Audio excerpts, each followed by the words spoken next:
Ano ang chance naman na dahil nga sa ikaw ay sa halip na alam mo yon, if you burn bridges sa iyong kaalyado sa Kamara, eventually yung mga yan, kapag nakasurvive si VP Sara, maghahanap na ng posibleng kaalyadong malakas sa pagkapresidente at ang mangyayari, mababaligtad. Baka si Marcos na ang kanilang i-impeach. Opo, Manong Ted, may punto po at malaki po ang puntos na sinabi niyo po diyan. Lalo na, syempre po, maninigurado ang ating pong mga mambabatas niyan pagdating lalo na papasok na towards 2026, papunta ng 2027, ma-ensure lang at maramdaman ang political climate.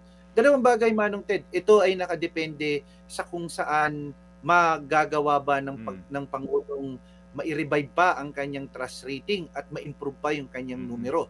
Kasi malaki pong epekto yan in terms dun sa pag sinabi pong endorsement capacity niya po. Ngayon, paano mo pagtitiwalaan ang isang tao na nag-i-endorse kung saan ang numero niya base doon sa mga lumabas na survey ay napakababa. So, kung sino man ho yung mapili niya at maging kaalyado o luminya sa kanya niyan, may epekto. May epekto sa pag-endorse nila. Ikalawang punto, Manong Ted, kung masurvive ito ni VP Sara, dito natin din makikita yung epekto nito sa anuman kandidato o sino mang mga kandidato ang mabubuo sa team ng administrasyon. Bakit? Nakita na, Manong Ted, ang lakas ng bloke ng Visayas at ng Mindanao na kung saan nagbibigay talaga ng malaking boto base sa numero na nakita natin ng mga lumusot na senador nitong 2025 elections.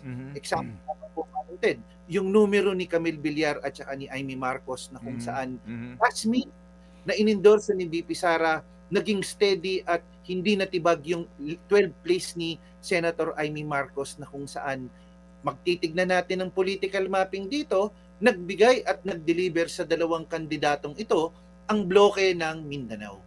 So kung ako ang mambabatas, lalo na kung tatakbo akong senador at meron tayong graduating, halimbawa po na nilista ko dito yung mga graduating sa 2028 na member ng dating alyansa, Jinggoy, Win Gatchalian, Lauren Ligarda, Mark Villar, Mig Subiri, at tanggalin na natin si Robin Padilla dito. Kung hindi naging maganda ang kanilang performance at objective, all eyes to them because maaaring makaapekto on a national scale ang numero na nangyari nitong 2025 election.